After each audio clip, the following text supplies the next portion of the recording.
ഞാൻ അതിനകത്തൊരു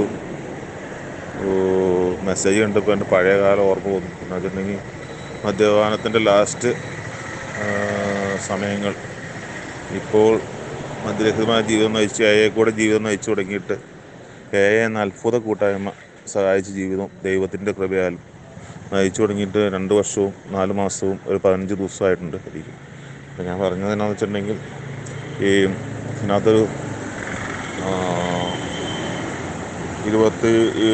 20 വർഷക്കാലത്തെ മദ്യപാന കാലത്തിൻ്റെ ഒരു ഇത് പറഞ്ഞിട്ടുണ്ട്. അത് ലാസ്റ്റ് സമയത്തുള്ള അത് രീതിയിൽ തന്നെയായിരുന്നു എൻ്റെ ജീവിതം.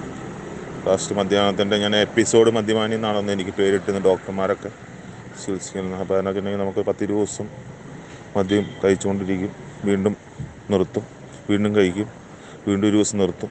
ആ 20 ദിവസം നിർത്തണ അവസ്ഥയിൽ 3 ദിവസം വിഡ്രോവൽ സിംറ്റം കാണിക്കും. അതിനകത്ത് കാണിക്കുമ്പോൾ ഉള്ളൊരു പ്രശ്നം എന്താണെന്ന് വെച്ചിട്ടുണ്ടെങ്കിൽ, നമുക്ക് കട്ടിൽ കിടക്കുമ്പോൾ ഉറക്കം വരില്ല, തിരിഞ്ഞും മറിഞ്ഞും കിടക്കും.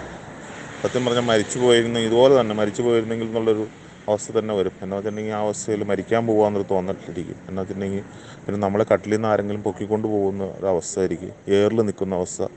പിന്നെ കണ്ണടച്ചാൽ മുഴുവൻ ദുസ്വപ്നങ്ങൾ, പാമ്പഴയുന്നത്, അഗ്നിഗോളങ്ങൾ കാണുന്നത്, ഭയങ്കരമായ ദുസ്വപ്നങ്ങൾ ആയിരിക്കും. അപ്പോഴൊക്കെ മനസ്സിൻ്റെ ഉള്ളിൽ തോന്നും, ഇത് എന്തിനു വേണ്ടിയെന്ന് തോന്നും. പക്ഷെ അന്നേരം ഉള്ളിൻ്റെ ഉള്ളിൽ തോന്നുന്ന രീതി അന്നേരം 20 ദിവസം കഴിഞ്ഞ് വീണ്ടും തോന്നില്ല എനിക്ക്, വീണ്ടും അതൊരവസ്ഥയിലേക്ക് വരും എനിക്ക്. അപ്പോൾ എന്നാ വെച്ചിട്ടുണ്ടെങ്കിൽ നമുക്ക് കട്ടിലേക്ക് കിടന്നു കഴിയുമ്പോൾ തന്നെ കട്ടിലിൽ നിന്ന് ആരാണ്ട് പൊക്കിക്കൊണ്ട് പോകണമാതിരി തോന്നും. പിന്നെ ശരീരത്തിന് ഭയങ്കര ഭാരം അനുഭവപ്പെടും, ശരീരം ഏതാണ്ട് തടിച്ചിട്ട മാതിരി തോന്നും എനിക്ക്. ഭക്ഷണം കഴിക്കാൻ പറ്റില്ല. ഭക്ഷണം കഴിക്കുന്ന രീതിയിൽ കഞ്ഞിയുടെ മുമ്പിൽ ചെന്നിരുന്നു കഴിഞ്ഞാൽ എണീറ്റ് പോരും എനിക്ക്. എണീറ്റ് പോരും എന്ന് പറഞ്ഞാൽ തിരിച്ച് എണീറ്റ് പോന്നു കഴിഞ്ഞാൽ നമുക്കൊരു സാധനം കഴിക്കാൻ പറ്റില്ല. വീട്ടിലെ അമ്മയോ അല്ലെങ്കിൽ വൈഫൊക്കെ ചോദിക്കും, ഒന്നും കഴിക്കണില്ലെന്ന് ചോദിക്കും. ഒന്നും കഴിക്കില്ല, വീട്ടിൽ മുന്ന് കിടക്കും. വയറൊക്കെ എപ്പോഴും സുഖം ഉണ്ടാവില്ല 3-4 ദിവസത്തേക്ക്. പിന്നെ കുറേശ്ശെ ശകലം ഭക്ഷണം കഴിച്ച് വയറ്റി പിടിച്ച് അത്യാവശ്യം വരും. അത്യാവശ്യം ആരോഗ്യം വീണ്ടും എടുത്ത് 15 ദിവസം കഴിയുമ്പോൾ വീണ്ടും തുടങ്ങും മദ്യപാനം എനിക്ക്. വീണ്ടും ഇതേ അവസ്ഥ തന്നെ ഇരിക്കും. അപ്പോൾ ആ ഒരു അവസ്ഥയെ പറ്റിയിട്ട് ഞാനിപ്പോൾ ഒന്ന് ആലോചിച്ചു.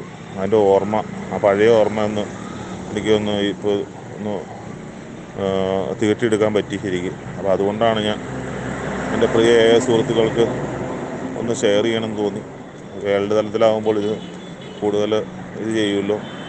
അപ്പോൾ ഇപ്പോൾ ഞാൻ അനുഭവിക്കുന്ന സന്തോഷം, സമാധാനം, കുഞ്ഞുങ്ങളോടുള്ള സമാധാനം, അത് അനുഭവിക്കുമ്പോൾ വേറെ ഒന്നും വേണ്ട, പൈസയൊന്നും വേണ്ട. ആ ഒരു സമാധാനത്തിൽ തന്നെയാണ്. പിന്നെ ഉറക്കം ഉള്ള രാത്രികൾ, ഭംഗിയായിട്ട് ഉറങ്ങാൻ പറ്റുന്നു, ഭംഗിയായിട്ട് പണി ചെയ്ത് ഉറങ്ങാൻ പറ്റുന്നു. ഏതാണെങ്കിലും സുബോധത്തിൻ്റെ ഇങ്ങനെ ഞാൻ പറഞ്ഞു, എനിക്ക് കിട്ടിയ അതേ രീതി തന്നെ എല്ലാവർക്കും ദൈവത്തിൻ്റെ ഒരു ഇടപെടൽ ഉണ്ടാവട്ടെ. എന്നിലും വലിയൊരു ശക്തികളുള്ള ഇടപെടലായിരിക്കും. അവൻ്റെ തന്നെ മനസ്സാക്ഷിയിൽ കൂടി പ്രതിഫലിക്കുന്ന സ്നേഹതീതിയായ ദൈവത്തിൻ്റെ ഇടപെടൽ, ആൽക്കഹോൾ അനോണിമസ് എന്ന ആ വലിയ ശക്തിയുടെ, ആ കൂട്ടായ്മയുടെ ഇടപെടലായിരിക്കും. അതാണെങ്കിലും ആൽക്കഹോൾ അനോണിമസ് എന്ന് കണ്ടുപിടിച്ച് ഞാൻ കണ്ടെത്തിയില്ലായിരുന്നെങ്കിൽ, എനിക്ക് സന്ദേശം കിട്ടിയില്ലായിരുന്നെങ്കിൽ പണ്ടേ ജീവിതം ഞാൻ ഈ ലോകത്തുണ്ടാവില്ലായിരുന്നു. ശരി, സുബോധനമുള്ള എല്ലാവർക്കും നേർന്നുകൊണ്ട് നിർത്തുന്നു. നന്ദി, നമസ്കാരം.